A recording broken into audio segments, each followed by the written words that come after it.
8ാം മാസത്തിൽ ഞാനും ഹസ്ബൻഡും തമ്മിൽ ചെറിയൊരു തല്ലോട്ടുണ്ടായിരുന്നു. എന്താ ഉണ്ടായിന്ന് അറിയാം. ഞങ്ങൾ നേരെ ചാലിലേക്ക് വീണു. അതോ ഹലോ, നമ്മുടെ പുതിയൊരു വീഡിയോയിലേക്ക് എല്ലാവർക്കും സ്വാഗതം. അപ്പോൾ ഞാൻ കുറേ നാളായി വിചാരിക്കുന്നു എൻ്റെ ഡെലിവറി സ്റ്റോറി പറയണമെന്ന്. ഒരു തവണ ഇതെൻ്റെ പുതിയ ഫോണാണ് കേട്ടോ. പുതിയ ഫോണിൽ ക്ലിയർ ഉണ്ടോ എന്നുള്ളതൊക്കെ ഒന്ന് കമൻറ്റ് ചെയ്യാം. ഞാൻ പഴയ ഫോണിൽ എടുത്തു വെച്ചിട്ടുണ്ടായിരുന്നു. എന്നിട്ട് എഡിറ്റിംഗ് ഒക്കെ കഴിഞ്ഞ് സേവ് ചെയ്യാൻ നിൽക്കുന്ന സമയത്ത് എൻ്റെ ഫോണിൽ സ്പേസ് ഇല്ല. അത് ആ വീഡിയോസൊക്കെ ഡിലീറ്റ് ചെയ്യേണ്ടി വന്നു.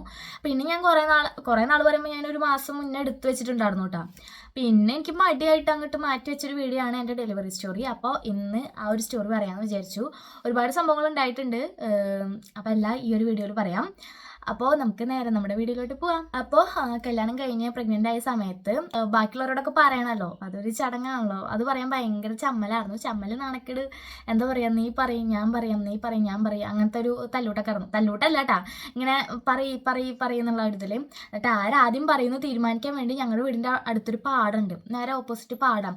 ആ പാടത്തൊരു ദൂരത്ത് പോയിട്ട് ഞങ്ങൾ ആലോചിച്ചു ആരാ പറയാമെന്ന്. അപ്പോൾ പുള്ളിക്കാരൻ പറഞ്ഞു എൻ്റെ അടുത്ത്, ഈ സിനിമയിലൊക്കെ ഛർദ്ദിക്കുമ്പോഴാണല്ലോ പ്രഗ്നൻ്റ് ആണെന്നറിയാം, അപ്പോൾ നീ അങ്ങനെ ചെയ്യുമെന്ന് പറഞ്ഞു. അതുവരെ എനിക്ക് ഛർദ്ദി ഒന്നും ഉണ്ടായിരുന്നില്ല കേട്ടോ.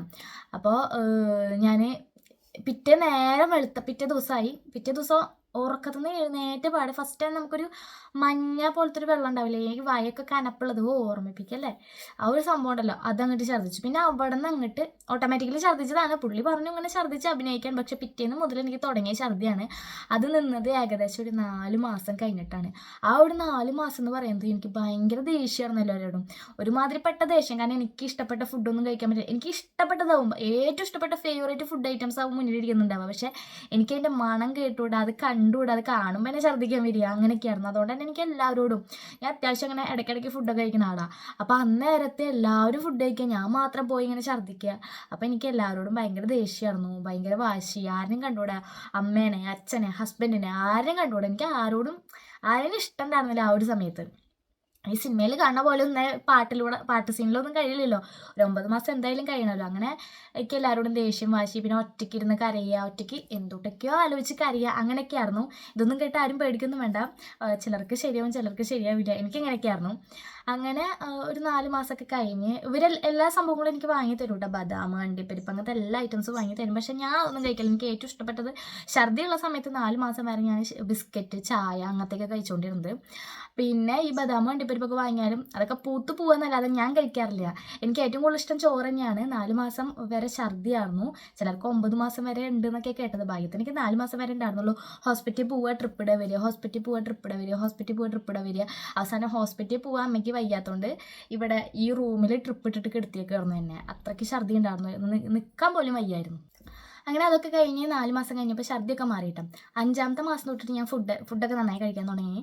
ഫുഡ് എന്ന് പറയുമ്പോൾ ഈ ഫ്രൂട്ട്സൊന്നും ഞാൻ അപ്പോഴും കഴിക്കില്ല. ചെറുപ്പം മുതലേ ഇതുവരെ ഞാൻ ഫ്രൂട്ട്സൊന്നും കഴിക്കില്ല. എനിക്ക് കൂടുതലും ഈ ചോറ്, സാമ്പാർ, അങ്ങനത്തെ ഐറ്റംസ്, വെജിറ്റബിൾസ്, അങ്ങനത്തെ കറികൾ, അങ്ങനത്തോടെ താല്പര്യം. ഫ്രൂട്ട്സ് എനിക്ക് മധുരത്തിനോട് അങ്ങനെ താല്പര്യമില്ല. പക്ഷേ കേക്കും മിഠായിയൊക്കെ കഴിക്കൂട്ടാം. പക്ഷേ എനിക്ക് പ്രഗ്നൻ്റ് ആയിരുന്ന സമയത്ത് എനിക്ക് കൂടുതലും കഴിക്കാൻ താല്പര്യം ഉണ്ടായിരുന്ന സംഭവം എന്ന് വെച്ച് കഴിഞ്ഞാൽ എരിവായിരുന്നു. കൂടുതലും എനിക്ക് എരിവിനോടാണ് താല്പര്യം. പിന്നെ ഇങ്ങനെ യൂട്യൂബിലൊക്കെ ഇങ്ങനെ ഓരോ സിംറ്റംസും കാര്യങ്ങളും അങ്ങനത്തെ സംഭവങ്ങളൊക്കെ നോക്കൂല. അപ്പോൾ എരിവ് കഴിക്കുകയാണെങ്കിൽ ആൺകുട്ടി ഉണ്ടാവും, അങ്ങനെയൊക്കെ കണ്ടിട്ടുണ്ടായിരുന്നു. മൊത്തം പോയി തൊട്ട് പറയാം. ഓക്കെ. അങ്ങനെ 5 മാസം കഴിഞ്ഞു. 5ാം മാസം തൊട്ടിട്ട് ഞാൻ നന്നായിട്ട് ഫുഡ് ഐറ്റംസ് ഒക്കെ കഴിക്കാൻ തുടങ്ങി. ഞാൻ കൂടുതലും കഴിച്ചുകൊണ്ടിരുന്നത് ചോറ്, ചമ്മന്തി. 3 നേരം ചമ്മന്തി ഉണ്ടാക്കും. കാലത്തൊരു ചമ്മന്തി, ഉച്ചയ്ക്കൊരു ചമ്മന്തി, വൈകിട്ടൊരു ചമ്മന്തി. 4 നേരം ചമ്മന്തി ഉണ്ടാക്കും, ചോറുണ്ട്. ഞാൻ അങ്ങനെയാണ് ഫുഡ് കഴിച്ചുകൊണ്ടിരുന്നത്. പിന്നെ അച്ചമ്മ പറയും ഇങ്ങനെ കൂടുതൽ ചമ്മന്തിയും മിളകൊക്കെ കഴിച്ചാൽ കുട്ടിയുടെ കണ്ണ് പഴുത്ത് പോകുന്നൊക്കെ കേട്ടോ. എന്നിട്ട് എന്നെ പേടിപ്പിക്കാറുണ്ട്. അറിയില്ല കേട്ടോ, അച്ചമ്മ പറയാറുണ്ട് അങ്ങനെ. ഞാനൊരു 8ാം മാസത്തെ എല്ലാ സ്കാനിങ്ങിലും റിപ്പോർട്ടിലൊന്നും കുഴപ്പമൊന്നുമില്ല കേട്ടോ. എനിക്ക് വേറെ പ്രശ്നങ്ങളൊന്നുമില്ല, ഈ ഛർദി മാത്രം തന്നെ ഉണ്ടായിരുന്നുള്ളൂ. അങ്ങനെ 8ാം മാസം ഞാനൊരു 8ാം മാസം 9ാം മാസം വരെ ഈ സ്കാനിങ്, ചെക്കപ്പ്, അങ്ങനത്തെ എല്ലാ കാര്യത്തിനും ഹസ്ബൻഡിൻ്റെ സ്കൂട്ടിയും തന്നെയാണ് പോയിരുന്നത്. എനിക്ക് വേറെ പ്രശ്നങ്ങളൊന്നുമില്ല. ഞാൻ അവിടെ അങ്ങനെ ഇരുന്ന് ഡാൻസ് ഒക്കെ കളിക്കും. എനിക്ക് അങ്ങനെ വേറെ ഒരു പ്രോബ്ലം ഉണ്ടായിരുന്നില്ല. 8ാം മാസത്തിൽ ഞാനും ഹസ്ബൻഡും തമ്മിൽ ചെറിയൊരു തല്ലൂട്ടുണ്ടായിരുന്നു. അതെന്തോ ഒരു ചെറിയൊരു സൗന്ദര്യപ്പണക്കം, വലിയ തല്ലൂട്ടൊന്നും ഇല്ലാത്ത ചെറിയൊരു എന്തോ ഒരു തല്ലൂട്ടം, എനിക്ക് ഓർമ്മയില്ല. അപ്പോൾ ഞങ്ങൾ വണ്ടിമ്മ കയറുമ്പോൾ ആൾ സ്കൂട്ടി എടുത്തു കാലത്ത്. അന്ന് രാവിലെ സ്കാനിങ് ഉണ്ടായിരുന്നു. ലാസ്റ്റ് സ്കാനിങ്ങാണ് തോന്നുന്നു. ആ റിപ്പോർട്ട് കാണിച്ചു കൊടുത്തിട്ട് വേണം അഡ്മിറ്റ് ആവാൻ വേണ്ടിയിട്ട്. അപ്പോൾ ലാസ്റ്റ് മാസത്തെ സ്കാനിങ്ങിന് പോവാണ് ഞാനും ഹസ്ബൻഡും കൂടിയിട്ട്. അപ്പോൾ നേരത്തെ പോകണം. സ്കാനിങ്ങിന് പോകുമ്പോൾ മെഡിക്കൽ കോളേജിലാണ് കാണിച്ചിട്ടുണ്ടായിരുന്നു. നേരത്തെ പോകട്ടെ. അപ്പോൾ ഞങ്ങൾ എന്തായാലും തല്ലൂട്ടാണല്ലോ, സൗന്ദര്യപ്പണക്കാണല്ലോ. സ്വാഭാവികമായിട്ടും ഒരാൾ അങ്ങോട്ടും ഒരാൾ ഇങ്ങോട്ടും നോക്കിയിട്ടിരിക്കുന്നുണ്ടായിരുന്നു. മിററൊക്കെ തിരിച്ചു വയ്ക്കുക എൻ്റെ മുഖത്തേക്ക്. ഞാൻ നോക്കിയില്ല, ഞാൻ ഇങ്ങനെ തന്നെ ഇരിക്കും. ഒന്നാമത്തത് എനിക്ക് പ്രഗ്നൻ്റ് ആയിരിക്കുന്ന സമയത്ത് നല്ല ദേഷ്യം. അപ്പം അതിൻ്റെ ഇടയ്ക്ക് ഈ മിററും തിരിച്ച് വയ്ക്കുമ്പോൾ ഞാൻ ഇങ്ങോട്ട് നോക്കും. അങ്ങനെ നോക്കി ഒരു വളവ് കഴിഞ്ഞപ്പോൾ സാധാരണ ആ ഒരു വളവ് കഴിഞ്ഞ ഒരു ചാല് അവിടെ ഈ കുപ്പിച്ചിൽ വേസ്റ്റ് അങ്ങനെയൊക്കെ ഉള്ള ഒരു വലിയൊരു ചാലത്. അന്ന് ഭാഗ്യത്തിന് ഈ തൊഴിലുറപ്പിൻ്റെ ആൾക്കാർ ആ ഒരു ചാലൊക്കെ വൃത്തിയാക്കിയിട്ടുണ്ടായിരുന്നു. തലേന്ന് വൃത്തിയാക്കി വേസ്റ്റൊക്കെ മാറ്റിയൊരു സ്ഥലം. അപ്പം ഞങ്ങളിങ്ങനെ ഇരുന്ന് പിന്നെ എന്താ ഉണ്ടായെന്ന് അറിയാം, ഞങ്ങൾ നേരെ ചാലിലേക്ക് വീണു. അത് ഓട്ടോമാറ്റിക്കലി വേറെ വണ്ടി വന്ന് തട്ടിയതോ അല്ലെങ്കിൽ ഞങ്ങൾ വേറെ എവിടെയും പോയി ഇടിച്ചതൊന്നുമല്ല. ഞങ്ങൾ റോഡിൽ കൂടെ പോയിക്കൊണ്ടിരിക്കുമ്പോൾ പുള്ളിയുടെ കയ്യിൽ നിന്ന് ഓട്ടോമാറ്റിക്കലി ആക്സിലേറ്റർ കൂടി നേരെ ചെന്ന് ചാലിലേക്ക് വീണു. ഞാൻ ഇങ്ങനെ ഈ സൈഡ് ഇടിച്ചിട്ടാണ് വീണത്. എനിക്ക് ഭയങ്കര വേദന എടുത്തു. കാലത്ത് നേരത്തെ ഒരു 7 മണി ആ ഒരു നേരമായിരുന്നു. എല്ലാവരും പണിക്ക് പോകണ നേരമായിരുന്നു. അപ്പോൾ റോഡിലൊന്നും അങ്ങനെ ആൾക്കാരൊന്നുമില്ല. 2-3 ചേച്ചിമാർ പണിക്ക് പോകണ്ടായിരുന്നു. അപ്പോൾ അവർ ഓടി വന്നു. അപ്പം ഞാൻ അന്നും വണ്ണം കുറവ് തന്നെയാണ്, വയറ് മാത്രം തന്നെ ഉള്ളൂ, വണ്ണമൊന്നും ഉണ്ടായിരുന്നില്ല. അപ്പോൾ ആൾക്കാർ എന്നെ കണ്ടിട്ട് പെട്ടെന്ന് പ്രഗ്നൻ്റ് ആണെന്നൊന്നും തിരിച്ചറിഞ്ഞിട്ടുണ്ടായിരുന്നില്ല. എനിക്കൊരു 5 മാസം വരെ ഒന്നും വയറൊന്നും ഉണ്ടായിരുന്നില്ല. എന്നിട്ട് അമ്മയ്ക്ക് പേടിയായിരുന്നു കുട്ടിക്ക് എന്തെങ്കിലും കുഴപ്പമുണ്ടാവും എന്നൊക്കെ പേടിച്ചിട്ട്. എന്നിട്ട് വീണ് എനിക്ക് ഭയങ്കര പെയിനായി. പിന്നെ പുള്ളി എന്നോട് സംസാരിച്ചോണ്ടെങ്കിൽ ഞാനും സംസാരിച്ചോണ്ട് നിനക്ക് വല്ലതും പറ്റിയോ, എന്താ പറ്റി, പുള്ളിയുടെ കയ്യിൽ നിന്ന് പറ്റി. അതും ഇങ്ങനെ പ്രഗ്നൻ്റ് ആയിരിക്കുന്ന സമയത്ത് ആകെ പുള്ളിക്ക് ടെൻഷനായി, ഇനി പുള്ളിക്ക് എന്തെങ്കിലുമൊക്കെ ഉണ്ടാവും. കാരണം പുള്ളി ആ സത്യം പറഞ്ഞാൽ കിള്ളി പോയ അവസ്ഥയായിരുന്നു. കാരണം പുള്ളിക്കാരന് ഇങ്ങനെ ഒരു സംഭവം ഉണ്ടായി, അത് പുള്ളിയുടെ മുഖത്തുനിന്ന് തന്നെ എനിക്ക് മനസ്സിലായി. എന്നിട്ട് ഞാനില്ല എനിക്ക് കുഴപ്പമില്ല പറഞ്ഞു. പക്ഷേ എനിക്ക് വേദനയുണ്ട്, ചെറിയ വേദന. ഞാൻ ആരോടും പറഞ്ഞില്ല. ഇനി പുള്ളിക്ക് ടെൻഷൻ ഉണ്ടാവും വിചാരിച്ചു. പിന്നെ ആളായി ലഹളടിയായി, ആൾക്കാർ കൂടി, ഓട്ടോറിക്ഷക്കാർ വന്ന് നിർത്തി ഓട്ടോറിക്ഷയിൽ കയറാൻ പറഞ്ഞു. അപ്പോൾ പുള്ളീൻ്റെ അടുത്ത് ഇങ്ങനെ കണ്ടുകൊണ്ട് കാണിച്ചു കയറണ്ടാന്ന്. കാരണം ഇനി അത് കയറി വണ്ടി ഇവിടെ വെച്ചിട്ട് ഞങ്ങൾ ഹോസ്പിറ്റലിൽ പോയി ആൾക്കാരെ വിളിച്ച് വീട്ടുകാരെ വിളിച്ച് അവരെയും കൂടി ടെൻഷൻ അടുപ്പിക്കേണ്ട വിചാരിച്ചിട്ട് പുള്ളിക്ക് ഓടിക്കാൻ പറ്റുന്നുണ്ട്, വണ്ടിക്ക് വേറെ പ്രോബ്ലം ഒന്നുമില്ല. ഞങ്ങൾ നേരെ ചെന്ന് പോസ്റ്റുമൊന്നും അടിച്ചില്ല, നേരെ ഒരു ചാലിൽ ചെന്ന് മറിഞ്ഞു, അത്ര ഉണ്ടായിട്ടുള്ളൂ. അപ്പം ഞങ്ങൾ എന്ത് ചെയ്തു, പുള്ളിയുടെ ഞങ്ങൾക്ക് കുഴപ്പമൊന്നുമില്ല പറഞ്ഞു. കുഴപ്പമില്ല അവർ 1000 മതി ചോദിച്ചു, കുഴപ്പമൊന്നുമില്ല പറഞ്ഞു. അങ്ങനെ ഞങ്ങൾ അവിടെ നിന്ന് വണ്ടി എടുത്ത് നേരെ എന്താ പറയുക ഹോസ്പിറ്റലിൽ പോയി. എന്തായാലും സ്കാനിങ്ങിനാണല്ലോ പോണത്, അപ്പോൾ അതുകൊണ്ട് അറിയാമല്ലോ എന്താ സംഭവം എന്നറിയാമല്ലോ. അങ്ങനെ സ്കാനിങ്ങിന് പോയി. എന്നാലും ഞങ്ങൾ ചെറിയ സൗന്ദര്യപ്പണക്കളുണ്ട്, ചെറുതായിട്ട് മിണ്ടാതൊക്കെ തന്നെ ഇരുന്നു. എന്നാലും ചോദിക്കേണ്ട പുള്ളി എന്തെങ്കിലും പറ്റിയിരിക്കണം. ഇല്ല എന്ന് ഞാൻ പറഞ്ഞു. സ്കാനിങ്ങിന് പോയപ്പോൾ പ്രശ്നമൊന്നുമില്ല പറഞ്ഞു, കുഴപ്പമൊന്നുമില്ല അതൊന്നും. ഞാൻ വീണ കാര്യമൊന്നും പറഞ്ഞില്ല കേട്ടോ, അത് മെയിൻ ഡോക്ടറല്ല സ്കാനിങ്ങിൻ്റെ ആൾക്കാരാണല്ലോ. അപ്പം ഞാൻ ഒന്നും കുഴപ്പമുണ്ടോ ചോദിച്ചു, ഞാൻ ഇല്ല എന്ന് പറഞ്ഞു. അങ്ങനെ അമ്മയും ഞാനും കൂടി ഓട്ടോറിക്ഷയിൽ പോയി. അന്ന് കൊറോണ സമയമാണ്. നമ്മൾ കൊറോണ ടെസ്റ്റ് ചെയ്തിട്ട് നമ്മളെ ഒരു റൂമിൽ കയറ്റും, എന്നിട്ടാണ് വാർഡിലേക്ക് മാറ്റുള്ളൂ. അങ്ങനെ ഞങ്ങൾ ഫസ്റ്റ് കൊറോണ ടെസ്റ്റ് ചെയ്തു. എനിക്കൊക്കെ പേടിയുണ്ടായിരുന്നു, അമ്മയ്ക്കായിരുന്നു എന്നെയൊക്കെ ടെൻഷൻ കൊറോണ ടെസ്റ്റ് ചെയ്യാൻ. ടെസ്റ്റ് ചെയ്യില്ല എന്നൊക്കെ ഒരുപാട് പറഞ്ഞു. എന്നിട്ട് അവസാനം കൊറോണയൊക്കെ ടെസ്റ്റ് ചെയ്തിട്ട് മൂക്കിലേക്ക് വലിയൊരു ഈ മറ്റേ ചെവിളിലിരുന്ന മറ്റെന്താ പറയുക ബഡ്സ് പോലത്തെ ഒരു സംഭവം കൊണ്ട് കയറ്റിയിട്ടൊക്കെ എന്നിട്ട് ഞങ്ങൾ കൊറോണയൊക്കെ ടെസ്റ്റ് ചെയ്തു. എന്നിട്ട് ഞങ്ങളെ വാർഡിലേക്ക് മാറ്റി. അവിടെ വെച്ചിട്ട് ഞങ്ങൾ ഒരുപാട് പേരിനെ പരിചയപ്പെട്ടു. അതിലൊരു കുട്ടിയെ എടുത്ത് നമ്മുടെ യൂട്യൂബ് ചാനലൊക്കെ കണ്ടിട്ട് കമൻറ്റ് ചെയ്തിട്ടുണ്ടായിരുന്നു കേട്ടോ. ഒരുപാട് പേര് പറഞ്ഞു കഴിഞ്ഞാൽ ചിലർ എല്ലാവരും പ്രസവിക്കാൻ വരുന്നവരാവില്ല. നമ്മളെന്ത് ഈ പ്രസവ വാർഡിലുണ്ടാവുക എല്ലാവരും പ്രസവിക്കാൻ വരുന്നവരാവില്ല. ചിലർ എന്താ പറയുക ഒരുപാട് ബ്ലീഡിങ് ആയിട്ട് വരുന്നവരുണ്ട്. ചിലർ 6-ാം മാസത്തിൽ, എൻ്റെ കൂടെ കിടന്നൊരു കുട്ടി 6-ാം മാസത്തിലാണ് തോന്നുന്നു പ്രസവിച്ചു. പുള്ളിക്കാരി പെട്ടെന്നായിരുന്നു 6-ാം മാസത്തിൽ പെയിൻ വന്ന് കൊണ്ടുപോയി ചെറിയൊരു ഉണ്ണിനെ കിട്ടി. അങ്ങനെ ഒരുപാട് പേരെന്നെ മീറ്റ് ചെയ്തു. ചിലർക്ക് മറ്റേ മുന്തിരിക്കൊല ഗർഭം അങ്ങനെയൊക്കെ ഇല്ലേ, അങ്ങനെ.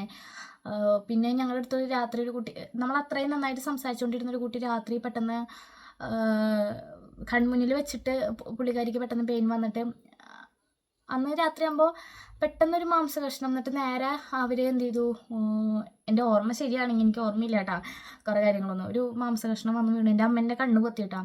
നേരെ അവരത് ക്ലോസെറ്റ് കൊണ്ടുപോയിട്ട് ഫ്ലഷ് ചെയ്ത് കളഞ്ഞു തോന്നുന്നു. എന്നിട്ട് ഡോക്ടർ വന്ന് ചോദിച്ചു അതെവിടെ ചോദിച്ചപ്പോൾ പറഞ്ഞു അവർ ഫ്ലഷ് ചെയ്ത് കളഞ്ഞു. ആരാ നിങ്ങളുടെ അടുത്ത് ഫ്ലഷ് ചെയ്ത് കളയാൻ പറഞ്ഞു ചോദിച്ചു. അപ്പോൾ ഇന്ന ആളാണ്. അപ്പോൾ അങ്ങനെ ഒരുപാട് സിറ്റുവേഷൻ. കാരണം നമ്മൾ ഇതുവരെ പേടി ഉണ്ടാവാത്ത ആൾക്കാർ തൊട്ടപ്പുറത്ത് കിടക്കണ ഓരോരുത്തരുടെ അസുഖങ്ങൾ കേൾക്കുമ്പോൾ നമുക്ക് പേടിയാവും. അങ്ങനെ എന്തുണ്ട്, അയ്യോ അതിന് മുന്നേ ഒരു കാര്യം പറയാൻ മറന്നു. അഡ്മിറ്റ് ആവണേക്കെ മുന്നേ ഡോക്ടറിൻ്റെ അടുത്ത് പറഞ്ഞിട്ടുണ്ടായിരുന്നു ഡോക്ടർ PV ചെയ്യാൻ പറയും. ഞാൻ അപ്പോഴും PV ചെയ്യാൻ സമ്മതിച്ചിട്ടില്ല. ഞാൻ പറഞ്ഞു ലാസ്റ്റ് ചെയ്യാമെന്ന്. അപ്പോൾ ഡോക്ടർ പറഞ്ഞു ഈ PV എല്ലാവരും PV ചെയ്തു, എനിക്കൊന്നും കിട്ടണില്ല.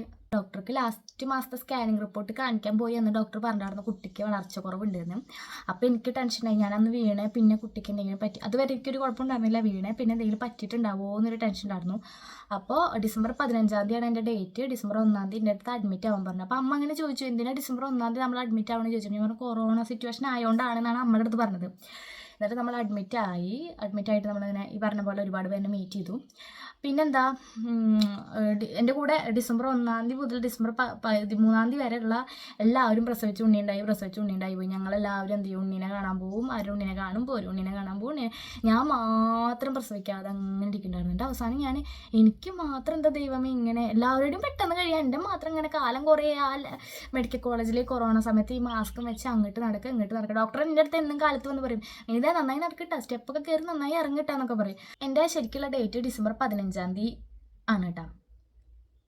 ഡിസംബർ 15 ഡോക്ടർ പറഞ്ഞ ഡേറ്റ് ഡിസംബർ 13 ശരിക്കുള്ള ഡേറ്റ് ഞാൻ കണക്കൂട്ടിയത്, എൻ്റെ ഹസ്ബൻഡ് എനിക്കൊരു ആപ്പ് കയറ്റി തന്നിട്ടുണ്ടായിരുന്നു. എനിക്ക് തോന്നുന്നു പച്ചമാങ്ങ എന്ന് തോന്നുന്നു അതിൻ്റെ ആപ്പിൻ്റെ പേര്. അപ്പോൾ അതിൽ എൻ്റെ ഡേറ്റും പീരീഡ്സിൻ്റെ എല്ലാ കാര്യങ്ങളൊക്കെ അടിച്ചു കൊടുക്കാൻ പറ്റും. നമ്മൾ ഓരോ ദിവസം കഴിക്കേണ്ട ഫുഡും നമ്മുടെ ബേബിയുടെ വെയിറ്റും കാര്യങ്ങളൊക്കെ അതിലും കാട്ടി തരും.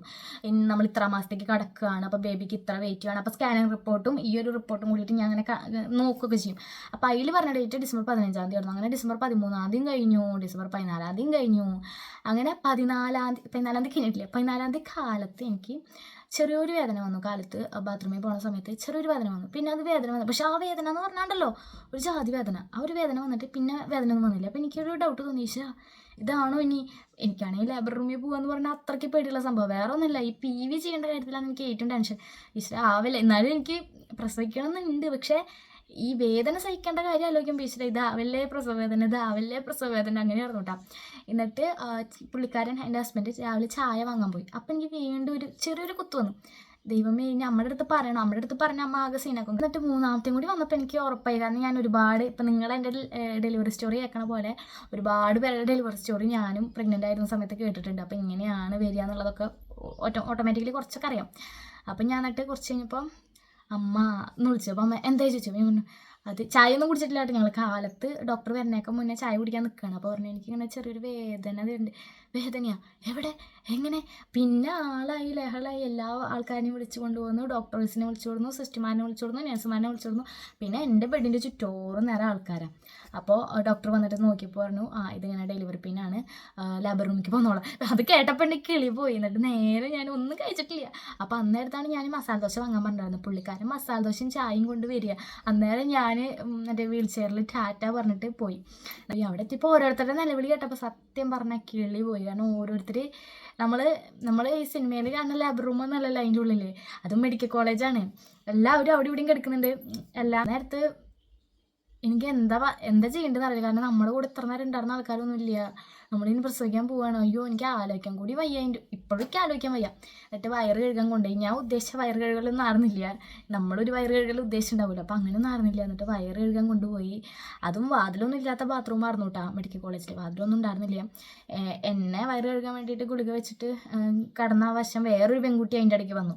ആകെ ഒരു ബാത്റൂമുള്ളൂ, അതിനാണെങ്കിൽ വാതിലില്ല. ആ പെൺകുട്ടി വാതിലിൻ്റെ മുന്നിൽ നിൽക്കാൻ ഞാനും ബാത്റൂമിൽ.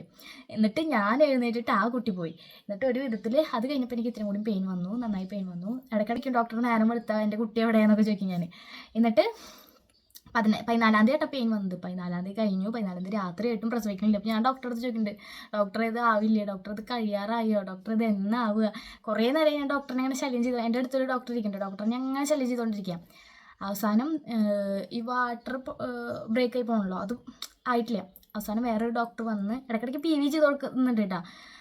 പിന്നെ എന്നെ കുറേ ഡോക്ടർമാർ ചീത്ത പറഞ്ഞു, കാല് ശരിക്കും വെക്കുന്നൊക്കെ പറഞ്ഞിട്ട്. കാരണം എനിക്കാണെങ്കിൽ തണുപ്പത്ത് നല്ല തണുപ്പല്ലേ, AC അല്ലേ, കോച്ചി പിടിച്ചിട്ട് എൻ്റെ കാല് ഉഴിഞ്ഞാൽ ആരും ഇല്ലല്ലോ, എനിക്ക് ആരും ഇല്ലല്ലോ എന്നൊക്കെ പറഞ്ഞിട്ടിരുന്ന് കരയായിരുന്നു ഞാൻ. പിന്നെ കുറേ പെയിൻസ് അയച്ചു, കുറേ വേദന. അതായത് 14 കയറിയിട്ട് 15 കാലത്ത് വരെ, 14 കാലത്ത് രാവിലെ 7 മണി തൊട്ടിട്ട് 15 10 വരെ ഇങ്ങനെ പെയിൻ തന്നെ സഹിച്ചുകൊണ്ടിരുന്നത്. ഒരു 10 മണി, ഒരു 9:30 ആവുന്ന സമയത്ത് തോന്നുന്നു ഡോക്ടർ പറഞ്ഞു കുട്ടിയുടെ തല കാണാണ്ട് എന്ന് പറഞ്ഞു എൻ്റെ അടുത്ത്. അപ്പം ഞാൻ പറഞ്ഞു അത്രയ്ക്ക് വേദന സഹിച്ച് വയ്യാണ്ട് എനിക്ക് പ്രാന്തായി തുടങ്ങി. അപ്പം ഞാൻ പറഞ്ഞു ഡോക്ടറെ, കുട്ടിയുടെ തല കാണാമെന്നുണ്ടെങ്കിൽ ഈ നൻപൻ സിനിമയിലാണ് തോന്നുന്നു മറ്റേ ഈ ഒരു സംഭവം വെച്ചിട്ട് ഇങ്ങനെ കളിക്കുന്നത്, അങ്ങനെ എന്തെങ്കിലുമൊക്കെ ചെയ്യുക, അല്ലാന്നുണ്ടെങ്കിൽ ആ കൊച്ചിൻ്റെ മുടിയെങ്കിലും പിടിച്ച് വലിച്ച് പുറത്തേക്ക് എടുക്കാൻ പറഞ്ഞു ഡോക്ടറെ അടുത്ത്. ഡോക്ടറും എല്ലാവരും അവിടെ ഇരുന്ന് ചിരിക്കുക, മനുഷ്യൻ വേദന സഹിച്ചൊക്കെ എടുക്കുക. ഒരു 10:30 ആ ഒരു നേരമായപ്പോൾ നല്ല പെയിൻ വന്നു. നേരെ എന്നിട്ട് പ്രസവിക്കാൻ നമ്മളെ വേറെ റൂമിൽ കൊണ്ടുപോകും. അങ്ങനെ വേറെ റൂമിൽ കൊണ്ടുപോയി അവിടെ 2 ആളെ കിടക്കട്ടെ. എന്നിട്ട് അവർ പറഞ്ഞു നന്നായി പുഷ് ചെയ്യാൻ പറഞ്ഞു. 1 2 3 അവർ 2 ആളും ഇങ്ങനെ നിന്നിട്ട് നമ്മളുടെ വയറിൻ്റെ അവിടെ വെച്ച് ഒറ്റ പുഷ് ചെയ്യും. 1 2 3 എന്ന് പറഞ്ഞത് ഉണ്ണീനെ നേരെ എൻ്റെ ഇവിടെ വെച്ച് തന്നു. അപ്പോൾ എനിക്ക് എന്താ ചെയ്യേണ്ടത്, എത്ര നേരം ഉണ്ടായിരുന്ന വയറുവേദനയും ഇല്ല ഒന്നുമില്ല, എത്ര നേരം നല്ല വയറുവേദനയായിരുന്നു, അമ്മാതിരി വേദന പറഞ്ഞാൽ നല്ല വേദന. ഡോക്ടറായിട്ട് ഞാൻ തല്ലുകൂടിയുണ്ട്. ഡോക്ടർ പറഞ്ഞു ഇതൊക്കെ എല്ലാവർക്കും ഉണ്ടാവുന്നത്, അതിന് ഇത്ര കരയേണ്ട ആവശ്യമൊന്നുമില്ല. ഇങ്ങനെ ഞാനാണ് ഏറ്റവും കൂടുതൽ ഓളിട്ട ആ ഒരു റൂമിൻ്റെ ഉണ്ടായിരുന്ന റൂമിലുള്ളവരിൽ വെച്ചിട്ട് ഏറ്റവും കൂടുതൽ ഓളിട്ട ഒരാൾ ഞാനാണ്. അപ്പോൾ ഡോക്ടർ പറഞ്ഞു ഇത്ര പെയിനൊന്നും ഇല്ല, ഇതാണ്. ഞാൻ പറഞ്ഞു ഡോക്ടർക്ക് വരുമ്പോഴേ ഡോക്ടർക്ക് അറിയുള്ളൂ. അങ്ങനെയൊക്കെ പറഞ്ഞിട്ട് ഞാൻ ഡോക്ടറായിട്ട് തല്ലൂടൊക്കെ ചെയ്തു. കാരണം മനുഷ്യന് വേദന സഹിച്ചിരിക്കുമ്പോൾ പുള്ളിക്കാരി പറയാം അത് വേദനയൊന്നും ഇല്ലയെന്ന്. എന്നിട്ട് ഉണ്ണീനെ കൊണ്ടുപോകാമെന്ന് പറഞ്ഞു. ഉണ്ണീനെ ഫസ്റ്റ് നമ്മൾ ഫീഡ് ചെയ്യുമല്ലോ, ഫീഡ് ചെയ്ത് കഴിഞ്ഞിട്ട് കുപ്പായൊക്കെ ഇട്ടിട്ട് കൊണ്ടുവരാമെന്ന് പറഞ്ഞു. അങ്ങനെ കൊണ്ടുവന്നു. പിന്നെ ഉണ്ണീനെ കിട്ടിയപ്പോൾ ഭയങ്കര സന്തോഷമൊക്കെ തന്നെയായിരുന്നു. പിന്നെ ഏറ്റവും കൂടുതൽ ബുദ്ധിമുട്ടിയത് ഉണ്ണിനെ കിട്ടിയപ്പോൾ ഈ സിനിമയിൽ കാണുന്നത് ഉണ്ണി പെട്ടെന്ന് വലുതാവില്ലല്ലോ. എന്താ പറയുക, എനിക്ക് കുട്ടി ഇത്തിരി നടക്കാറായാൽ മതി എന്നറിഞ്ഞു. പ്രസവിച്ച് കഴിഞ്ഞപ്പോൾ കുറച്ച് നാൾ അതിൻ്റെ ആ ഒരു ഇതൊന്ന് മാറിയപ്പോൾ, ആ ഒരു ഹാങ് ഓവർന്ന് മാറിയപ്പോൾ ഉണ്ണീനെ ഫീഡ് ചെയ്യുക, നമുക്ക് ഉറങ്ങാൻ പറ്റാത്ത സിറ്റുവേഷൻ, അങ്ങനെ ഒരു മാസം ഒക്കെ ആയപ്പോഴേക്കും ഒരു 28 വരെ ആയപ്പോഴേക്കും ഞാൻ ചോദിച്ചു ഈ കുട്ടിയൊക്കെ എന്നാൽ വലുതാവുകയെന്ന്. ഈ ഉണ്ണിയൊക്കെ എപ്പോഴാകുമ്പോൾ ചോറുണ്ണാറാവുക. കാരണം ഫീഡ് ചെയ്തിട്ടും നമുക്ക് ഉറക്കമൊഴിച്ചിട്ടും നിപ്പിൾ ക്രാക്കായിട്ടും ആകെ വല്ലാത്തൊരു സിറ്റുവേഷനായിരുന്നു. പിന്നെ കുക്കുവിനെ നമ്മൾ പേരിടാൻ കാരണം കൂടിയും പറയാം. കാരണം നമ്മുടെ വാർഡിൽ കുറേ പേരെന്നെ മീറ്റ് ചെയ്തു പറഞ്ഞല്ലോ. അപ്പോൾ അതിലൊരു ചേച്ചി ഉണ്ടായിരുന്നു. ആ ചേച്ചിയുടെ പേര് കുക്കു എന്നായിരുന്നു. എനിക്കും നല്ല ഇഷ്ടമായിരുന്നു, അമ്മയ്ക്കും നല്ല ഇഷ്ടമായിരുന്നു ആ ചേച്ചീനെ. അപ്പോൾ കുക്കു എന്ന് പറയുമ്പോൾ ഓട്ടോമാറ്റിക്കലി ബോയ്സിനും ഗേൾസിനും ഒക്കെ പേരുണ്ടാവും. അപ്പോൾ എന്താ ഉണ്ടായി, അപ്പോൾ ഞാൻ പറഞ്ഞുതരാം. അപ്പോൾ പുള്ളിക്കാരി ഇങ്ങനെ പറഞ്ഞു, പുള്ളിക്കാരിക്ക് എൻ്റെ ഉണ്ണിനെ കാണുന്നുണ്ടായിരുന്നു. അപ്പോഴേക്കും പുള്ളിക്കാരിയുടെ ഓപ്പറേഷൻ കഴിഞ്ഞ് പുള്ളിക്കാരി പോയി. അപ്പോൾ അതിൻ്റെ ഓർമ്മയിൽ മുന്നേ നമ്മൾ കുക്കുവിനെ വിളിച്ചുകൊണ്ടിരുന്നത് തുണ്ടപ്പൻ എന്നായിരുന്നു. തുണ്ടപ്പൻ. അപ്പോൾ അത് പറയുമ്പോൾ വലുതാവുമ്പോൾ ആ കുട്ടിക്ക് എന്തെങ്കിലും ഒരു വൃത്തികെട്ട പേരായാലോ എന്ന് വിചാരിച്ചിട്ട് പിന്നെ അമ്മ ഒരു ദിവസം പറഞ്ഞു ഇതെൻ്റെ കുക്കുമോന അത് എന്ന് പറഞ്ഞു. പിന്നെ ആയിട്ട് നമ്മൾ കുക്കു എന്നാണ് വിളിച്ചുകൊണ്ടിരുന്നത്. പിന്നെ ചേച്ചി വന്നിട്ടുണ്ടായിരുന്നു നമ്മുടെ ഉണ്ണിനെ കാണാൻ വേണ്ടി. നമ്മുടെ വീട് അന്വേഷിച്ച് പിടിച്ച് വന്നു. ഉണ്ണിക്ക് ഡ്രസ്സും കാര്യങ്ങളൊക്കെ കൊണ്ടുവന്നു. അങ്ങനെയാണ് നമ്മുടെ കുക്കുവിന് കുക്കു എന്നുള്ള പേര് വന്നത്. ഇപ്പോഴും കുക്കു ആരാന്ന് ചോദിക്കണവരുണ്ട്. കുക്കു എൻ്റെ സ്വന്തം മോനാണ്. കുക്കുവിൻ്റെ അച്ഛൻ എവിടെ ചോദിക്കണവർക്ക് കുക്കുവിൻ്റെ അച്ഛൻ ദുബായിലാണ്. നാട്ടിൽ വരാറായിട്ടില്ല, ചിലപ്പോൾ ഡിസംബറിൽ വരും. അപ്പോൾ ഇത്രയേ ഉള്ളൂ എൻ്റെ ഡെലിവറി സ്റ്റോറി. ഇതിൽ കുറേ കാര്യങ്ങൾ ഞാൻ വിട്ടുപോയിട്ടുണ്ടാവും. അപ്പോൾ നമ്മുടെ ഈ ഒരു ഡെലിവറി സ്റ്റോറി ഇഷ്ടപ്പെട്ട് കഴിഞ്ഞാൽ നമ്മുടെ വീഡിയോ ലൈക്ക് ചെയ്യാം. നമ്മുടെ ചാനൽ ആദ്യമായിട്ട് കാണാമെന്നുണ്ടെങ്കിൽ സബ്സ്ക്രൈബ് ചെയ്യാനും മറക്കരുത്. അപ്പോൾ ഇത്രയേ ഉള്ളൂ. ടാറ്റാ.